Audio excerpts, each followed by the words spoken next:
Hello friends, welcome to Shammu's kitchen. ఈరోజు special చాలా సింపుల్గా చాలా టేస్టీగా ఉండే బీరకాయ టమాటో పచ్చడి తయారు చేసుకుందామండి. బీరకాయ అంటే ఇష్టం లేని వాళ్ళు కూడాను ఈ పచ్చడిని ఈ విధంగా ప్రిపేర్ చేస్తే చాలా ఇష్టంగా తింటారు. ఇది అన్నంతోనే కాకుండా ఇడ్లీ దోశతో అయినా సరే కాంబినేషన్ చాలా బాగుంటుంది. ఇంట్లో ఉన్న ఇంగ్రీడియంట్స్తోనే చాలా సింపుల్గా ప్రిపేర్ చేసుకోవచ్చు.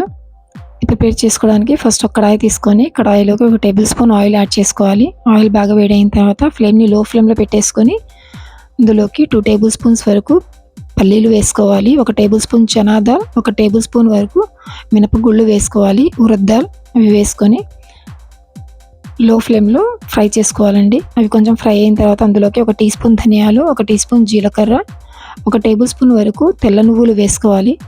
ఇవన్నీ కూడాను లైట్ గోల్డెన్ కలర్ వచ్చే వరకు త్వరగా వేయించుకోవాలి.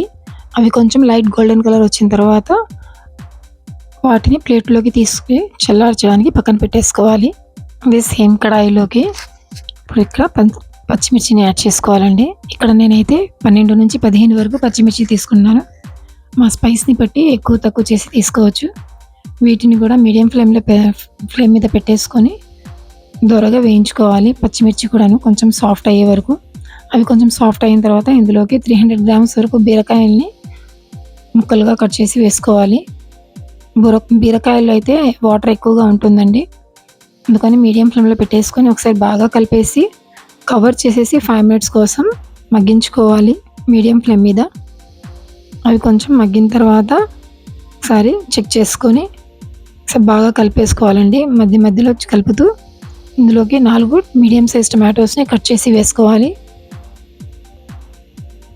టమాటోస్ కూడా వేసిన తర్వాత ఒకసారి బాగా కలిపేసుకొని ఇందులోకి 1 టీ స్పూన్ వరకు సాల్ట్ యాడ్ చేసుకోవాలి. సాల్ట్ యాడ్ చేయడం వల్ల టమాటోస్ కానివ్వండి, బీరకాయలు కానివ్వండి త్వరగా సాఫ్ట్గా కుక్ అవుతాయి. మంచిగా కలిపేసుకున్న తర్వాత మళ్ళీ కవర్ చేసేసి ఇంకొక 5 మినిట్స్ కోసం మగ్గించుకోవాలి. ఇవన్నీ కూడాను మీడియం ఫ్లేమ్ మీద పెట్టేసుకొని నెక్స్ట్ మళ్ళీ మూత తీసి ఒకసారి బాగా కలిపేసుకొని ఇందులోకి కొంచెం చింతపండు వేసుకోవాలండి. 1 రెబ్బ వరకు చింతపండుని వేసేసుకోవాలి. చింతపండు ఇష్టం లేని వాళ్ళు స్కిప్ చేసేయచ్చు. చింతపండు వేయడం వల్ల ఈ పచ్చడి టేస్ట్ అయితే చాలా బాగుంటుంది. వేసేసుకున్న తర్వాత మళ్ళీ కవర్ చేసేసి బాగా అందులో ఉన్న తేమంతా కూడాను తగ్గే వరకు మేము మగ్గించుకోవాలి. కొంచెం దగ్గర పడే వరకు ఇలాగా థిక్గా అయిన తర్వాత దగ్గర పడిన తర్వాత స్టవ్ ఆఫ్ చేసేసుకొని అందులోకి 7-8 వెల్లుల్లి రెబ్బలు అలాగే రుచికి సరిపడా సాల్ట్ యాడ్ చేసేసి కంప్లీట్గా చల్లారడానికి పక్కన పెట్టేసుకోవాలండి. ఇప్పుడు మిక్సీ జార్ తీసుకొని మేము ఇందులో డ్రై ఇంగ్రీడియంట్స్ని వేసేసుకొని ఫస్ట్గా అవి గ్రైండ్ చేసుకోవాలి. కొంచెం కోర్స్గా గ్రైండ్ చేసుకున్న తర్వాత ఇందులోకి ఉడికించుకున్న పచ్చడిని వేసేసుకోవాలండి. బీరకాయ టమాటో ముక్కలు అవన్నీ కూడాను వేసేసి పల్స్ మోడ్లో పెట్టేసి కోర్స్గా గ్రైండ్ చేసుకోవాలి. అందులోకి ఒకసారి సాల్ట్ని చెక్ చేసుకొని అవసరం ఉంటే అడ్జస్ట్ చేసుకోవాలి. బాగా కలిపేసుకొని ఇదొక బౌల్లోకి ట్రాన్స్ఫర్ చేసుకుందాము. బౌల్లోకి ట్రాన్స్ఫర్ చేసుకున్న తర్వాత ఇప్పుడు కావాలనుకుంటే తాలింపు వేసుకోవచ్చండి, లేకపోతే ఇలాగైనా సరే మేము సర్వ్ చేసుకోవచ్చు.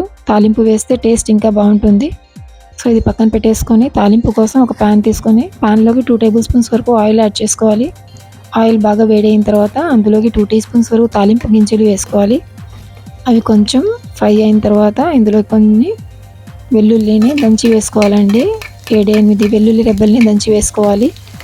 అవి కూడా కలుపుతూ ఫ్రై చేసుకున్న తర్వాత ఇందులోకి 3 పచ్చిమిర్చి అలాగే కొన్ని కర్రీ లీవ్స్ని యాడ్ చేసుకోవాలి. కొంచెం స్ప్లాటర్ అయ్యే వరకు ఫ్రై చేసుకొని ఇందులో కొంచెం ఇంగువ కూడా యాడ్ చేసుకోవాలి.